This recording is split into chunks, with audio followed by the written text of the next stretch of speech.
Could the Buccaneers find an answer at linebacker within the division? That and more on today's episode of Locked On Bucs.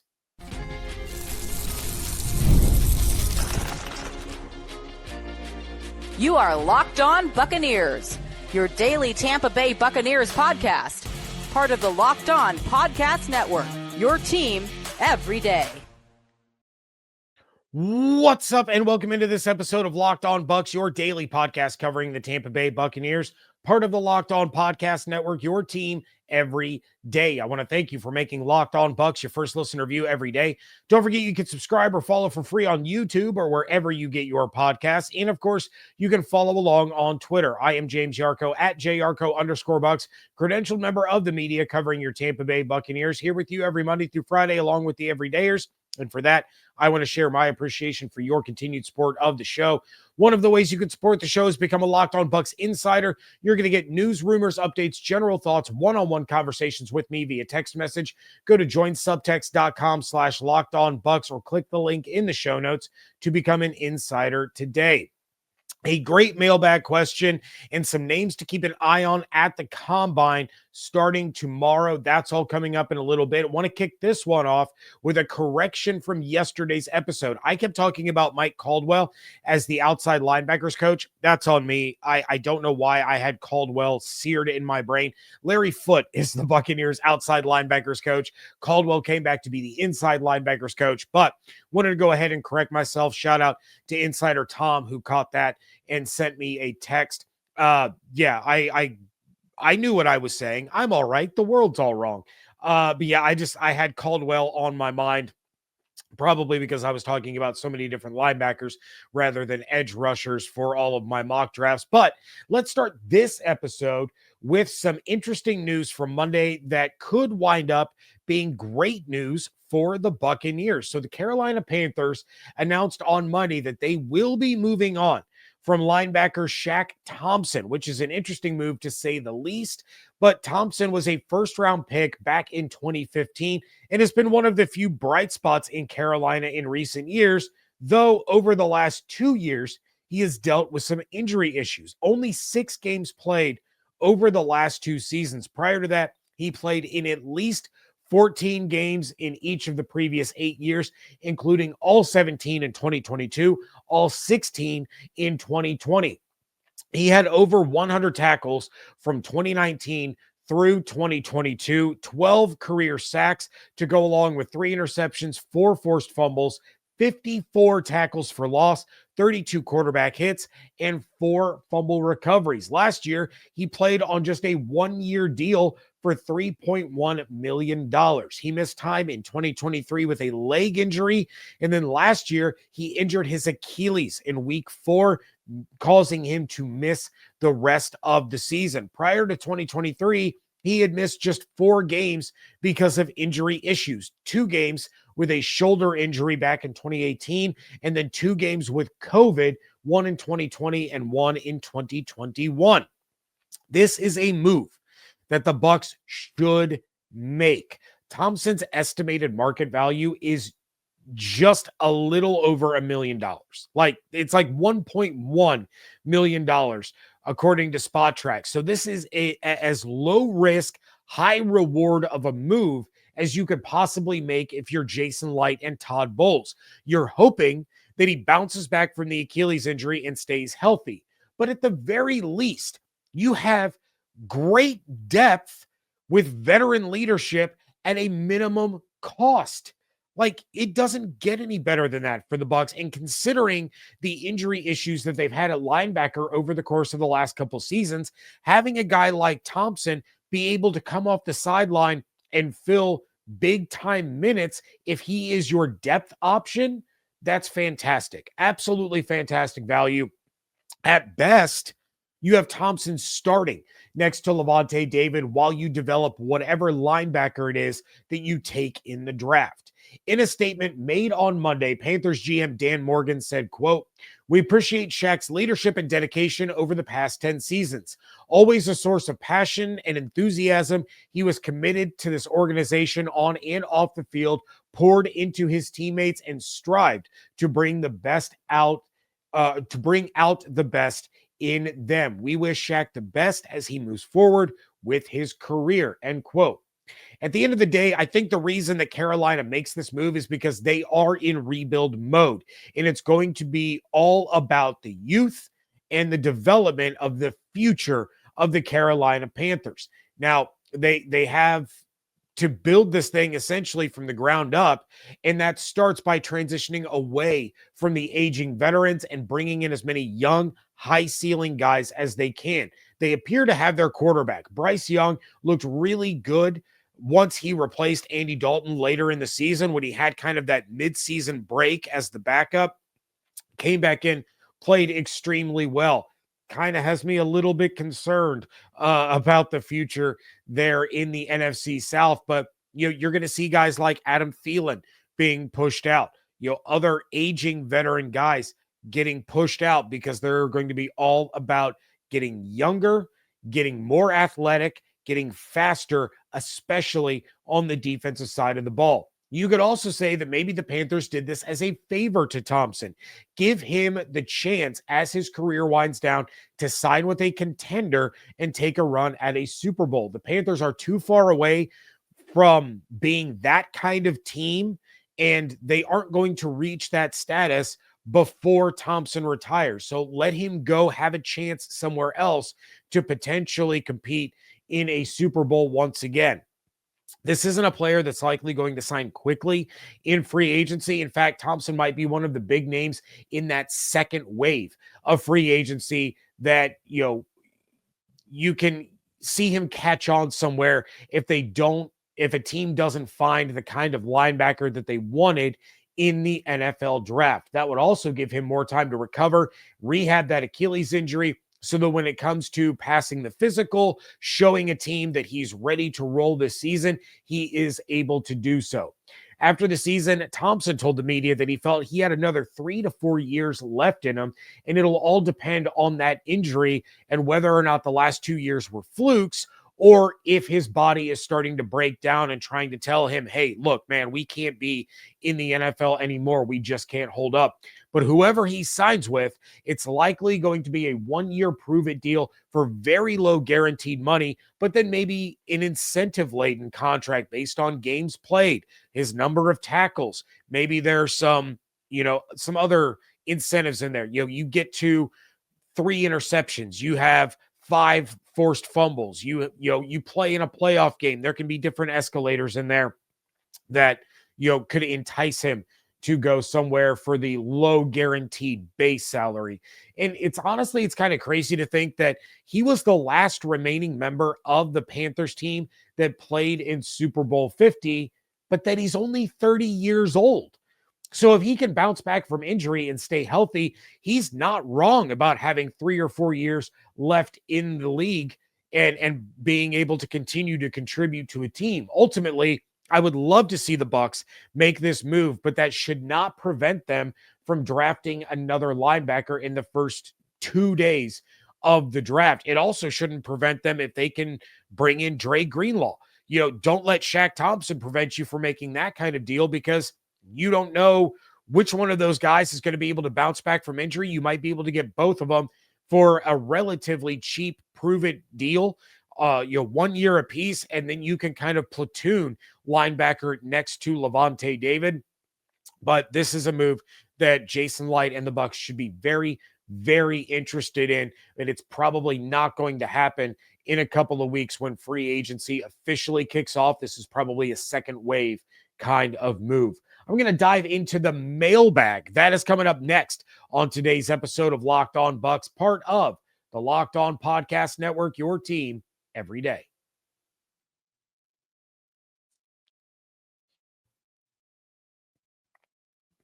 Thank you again for making Locked On Bucs your first listen review every day. The new Locked On NFL is here, and it's 2 shows every day. You got the Madman Tyler Rowland kicking off your morning. Then you can stop by the barbershop with Tony Wiggins for some real NFL talk. Add in the Locked On local experts. You get unprecedented NFL insight, hot opinions, detailed breakdowns, all in 30 minutes. It's the new Locked On NFL, and it's twice a day. So make it your second listen at the new Locked On NFL on YouTube or wherever you get your podcasts. So I got a question sent into the Locked On Bucs Twitter account from my guy, Greco. It's been a long time since we've heard from Greco. For you long-time everydayers, you remember back when we did the voicemails that you could call in and leave a message. Greco was a consistent caller all the time. But Greco said, I just realized that if Todd Bowles wins a Super Bowl, he instantly becomes the greatest head coach in Tampa Bay history. Do you agree? That's pretty interesting, Greco. But I am going to have to be honest with you here, and I'm going to say no, he doesn't. Even if he wins a Super Bowl, I don't think Todd Bowles automatically becomes the greatest coach in Tampa Bay history. I think the greatest head coach in Bucs history is honestly Bruce Arians, even though he only coached for 3 years. But here's the thing, without Bruce, none of the things that have happened over the last 5 years happens. So let's go back in time for a quick minute. Bruce gets hired by his buddy Jason Light to take over for Dirk Cutter, who was supposed to be the next big thing. That ended a stretch of coaches that combined for 2 seasons over 500. You had Raheem Morris, Greg Schiano, Lovie Smith, Dirk Cutter. From 2009 to 2020, the Bucs had 2 winning seasons. Even Bruce Arians had a losing record in his first year as the head coach of the Bucs, but I'm not going to hold that against him. See, Arians' first year was, of course, the famous Winston 30-30 season, and that opened the door for all of the magic that has happened since that 2020 season. That led to Tom Brady, Rob Gronkowski, Antonio Brown, Leonard Fournette all joining the team. You even go back to 2019, Bruce Arians brought in Ndamukong Suh. That was a big part of the magic that happened. It led to other players taking less money to play in Tampa because they wanted to play with Tom and they wanted to compete for a title. Tom Brady is not coming to Tampa to play for Dirk Cutter. He came because of the roster, the GM, and Bruce Arians. You also have to remember Tom Brady and Peyton Manning, very close friends. And obviously, he was going to pick Peyton's brain about whether or not Bruce Arians was the kind of coach that he would want to play for. That seemed to have worked out. All of that brings the Bucs a Super Bowl and then a very painful loss in the divisional round to the Rams that I still think they win if Antonio Brown doesn't lose his mind and run off the field in New Jersey. That Bucs team should have gone back to back. Regardless, it was back-to-back postseason appearances for the first time since they went 4 years in a row from 1999 to 2002. It was also their first division title since 2007. Then Arians walked away and he handed the reins over to Todd Bowles. And I know what you're thinking, Greco. You're sitting there thinking, but Todd Bowles won the division 3 years in a row, and no head coach in Buccaneers history had ever done that. If he wins the Super Bowl, he would have 2 rings with the organization, one as a head coach, one as a defensive coordinator. But here's why ultimately I still give the nod to BA. Bowles isn't here without Bruce Arians. He wasn't a guy that the Bucs were going to go out and hire after he was fired from New York as their head coach. You know, they weren't going to hire him as a head coach. They weren't going to hire him as a coordinator, except it was who Arians said that he wanted. Remember, that was a big reason why Bruce Arians came back to coaching, because all of his coaches, his staff that he wanted, all happened to come available at the exact same time. It was the perfect storm for Arians to return to coaching. Then, when it was time for Arians to step away, he made sure the Bowles was set up for success with not only the roster, but the coaching staff. Those were still all Bruce's guys. Obviously, Bowles has made changes over the last few years, and he has seen 2 coordinators in a row leave for head coaching jobs. But even if he wins a Super Bowl as a head coach, it's tough for me to say that he's a better head coach in this franchise's history than Bruce Arians. Another big reason is the fact that Arians' offense was so much better than Bowles' defenses have been during their tenure. Offensive ranks under Arians, number 3, and number 2 when it comes to points scored. Number 3, number 7, and number 2 when it comes to total offense. On the other side, Bowles' defenses, including his coordinator years and his head coaching years, finished 29th, 8th, 5th, 13th, 7th, and 16th in points allowed. Then 15th, 6th, 13th, 20th, 9th, 23rd, and 18th in total defense. The side of the ball that he is in charge of just has not been anywhere close to as dominant as the offensive side of the ball, which for Bowles' first 3 years was what Arians was in charge of. Even John Gruden, the offensive guru that came to Tampa and won them their first Super Bowl, never had an offense in the top 3 in the league in points scored. His best offense finished 18th in the NFL in points, and he did that 3 different times. The Bucs had one offense in franchise history that had a top 10 finish in points scored. That was back in 2000 when they finished 6th. Since Arians joined the team in 2019, whether it be as a head coach or working in the front office as an advisor to Jason Light, the Bucs have had a top 5 scoring offense 4 times. So while I get that 2 rings and all those division titles would give you the impression that he would become the franchise's greatest coach, the answer is no, he's not. If he wins a Super Bowl, in my opinion, he probably winds up second. I think the Todd Bowles teams are better and more consistent than the John Gruden teams. So he would need, in my opinion, at least 2 Super Bowls as a head coach to be able to join the same conversation as Bruce Arians when it comes to this team's all-time greatest coaches. And even then, you could argue Dungy. I realize Dungy never won a Super Bowl with Tampa, but Dungy's the one that got the team turned around, made it to the postseason in 3 consecutive years before he was gone, and John Gruden comes in and makes it to that 4th in a row, wins the Super Bowl. But then with Gruden, it was up and down. With Dungy, there was consistency. With Gruden, there was a Super Bowl, then bad years, then win the division, then bad years, then win the division. And it was back and forth and all over the place. So it would be really interesting to kind of break down all of the coaches in Buccaneers history. You could have really a legitimate argument for Todd Bowles, Tony Dungy, or John Gruden to be 2nd, 3rd, or 4th in this franchise's history. But I think Bruce Arians is the one that came in and has basically created the team that we have now, that we've seen over the last 5 years continue to make the playoffs and make some noise. Some names to keep an eye on at the Combine this weekend. That is coming up, or this week. That is coming up next on today's episode of Locked On Bucs.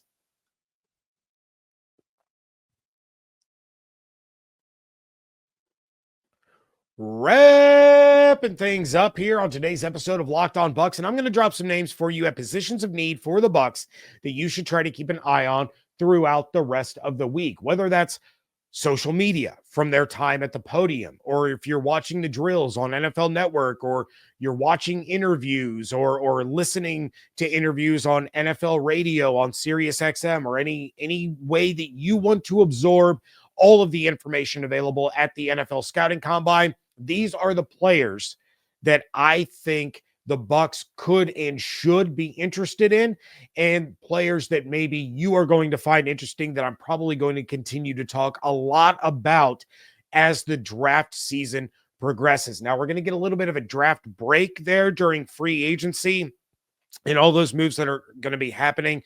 The open negotiating window starts on March 10th. Free agency begins on March 12th. We're not just going to talk about the Bucs either. If the Saints or the Falcons or the Panthers make big moves, we're going to react. How is that going to affect the Buccaneers? How is that going to affect the NFC South? We're going to have tons of free agency talk coming up. But to me, the biggest position of need, obviously, is edge rushers. So let's start there. Day one, guys, even though it's a pipe dream, Mike Green. You're going to want to watch and listen to Mike Green. But then you have Michael Williams, Shamar Stewart, Nick Scourton, James Pierce Jr. Uh, the Bucs don't have any shot at all at Abdul Carter. You might want to watch him or listen to him just because he's an absolute freak of an athlete and he is going to take the NFL world by storm.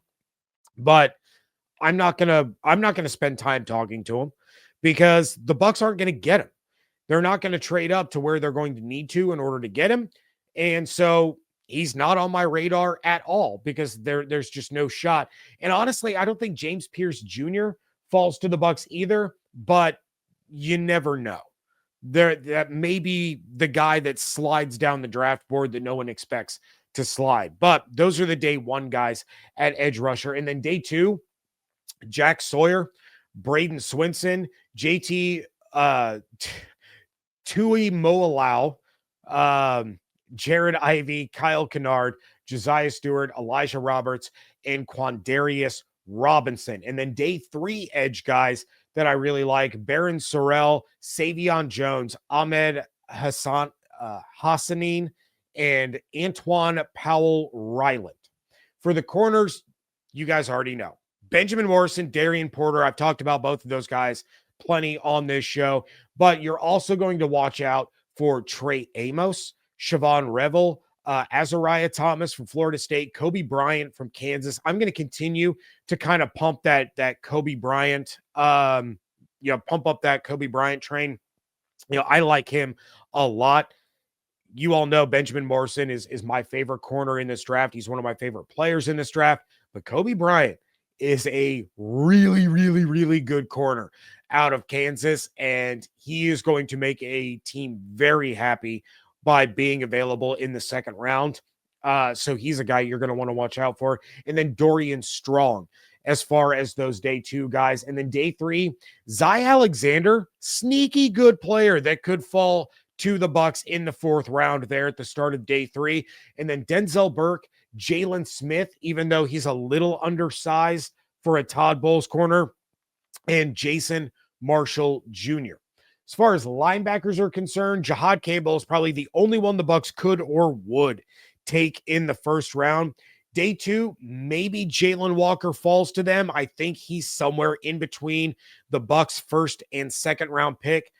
I don't think the Bucs take him at 19. He seems more like a trade back from 19 kind of candidate. If they trade out of the first round, have an early day two pick, that's where you could see Jalen Walker be in play for the Buccaneers. But then Carson Schwessinger, Chris Paul Jr., Jeffrey Bassa, and Barrett Carter are my day two guys to really keep an eye on. And then day three, Jack Kaiser, my other guy, my Swiss Army knife guy for the defense. Kobe King, Cody Simon, Danny Stutzman, and Jay Higgins. Those are the guys that I'm going to keep my eyes on for, kind of that fourth, fifth round.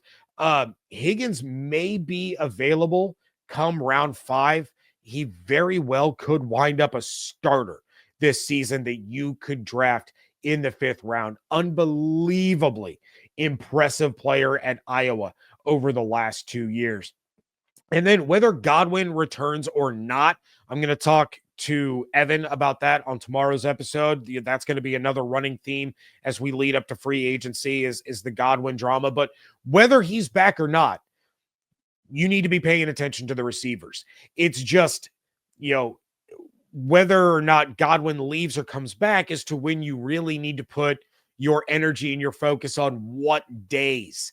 Because day one guys are unlikely unless Godwin leaves.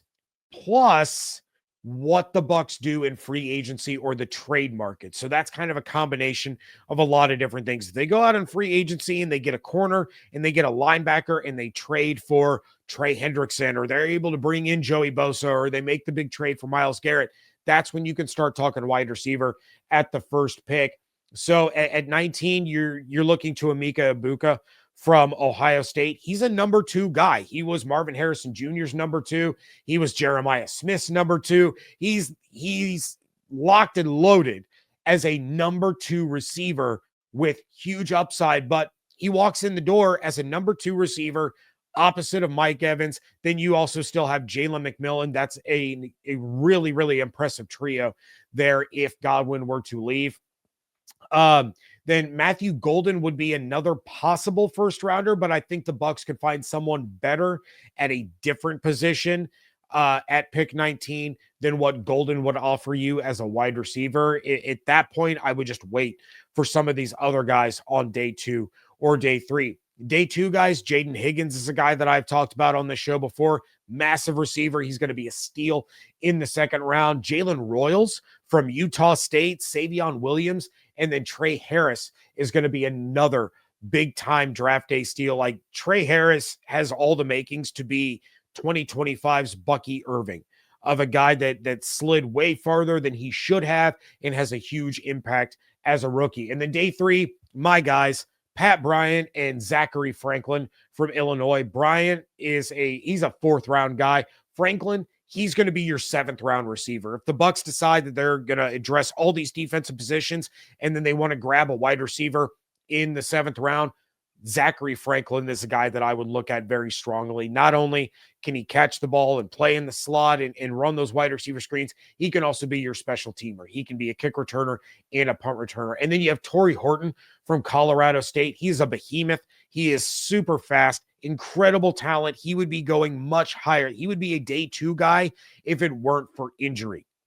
So that plays a role in all of this. Then you got local guy Kobe Hudson from UCF. He fits the mold. Tay Felton from Maryland. And then an interesting name that might be there in the 7th round for the Bucs. He's not at the combine as far as I know. I checked the list a couple of times. I didn't find his name, but it's Efton Chisholm III from Eastern Washington. He's small, just 5'11", but oh my goodness, is he electric. You're going to enjoy watching him for sure. So if you want to watch some YouTube videos, check out Efton Chisholm III from Eastern Washington. He's a lot of fun. And then finally, some safeties. I don't think any of the round 1 guys would be on the radar for the Bucs. And by round 1 guys, I mean Malachi Starks. He's probably the only one that goes in the first round, if any safeties go in the first round. And then Xavier Watts, I don't think he falls past the Colts at 45. But if he does, and the Bucs take him, prepare to see me do backflips on this podcast. Not really. I don't have enough space. I'd throw my back out, probably break my neck, but I would do metaphorical backflips if Xavier Watts falls into the Bucs' lap in the second round. But then outside of that, day 2 guys, Lathan Ransom, Nick Emanwari, Andrew Makuba, those are guys that I really like in the 2nd or the 3rd round. And then day 3, Upton Stout, Malachi Moore, who I talked about on yesterday's episode. He's another, Tyke Smith kind of player. He can play safety. He can play outside corner. He plays slot corner. He can kind of do it all. Dante Trader Jr. and then Aubrey Burks. Those are the safeties that I would look for on day 3 of the NFL draft. It should be a fun and entertaining combine, but that is going to do it for this episode. Evan will be on tomorrow's show. We're going to talk about what we heard from Jason Light and Todd Bowles at the combine. Talked about Chris Godwin, talked about Levante David. We'll have plenty of reaction coming up for you. And then Thursday and Friday combine coverage, maybe even Saturday. Who knows? We'll see. In the meantime, please check out everything going on over on Twitter at Locked On Bucs, at @JYarcho_Bucs. Become a Locked On Bucs insider. Go to joinsubtext.com/LockedOnBucs or click the link in the show notes. And of course, make sure that you are following on YouTube with those notifications turned on, as well as wherever you get your podcasts. Hope you all have an absolutely outstanding day. Stay safe, stay healthy, fire the cannons. Want to thank you so much for joining me right here on Locked On Bucs, part of the Locked On Podcast Network, your team every day.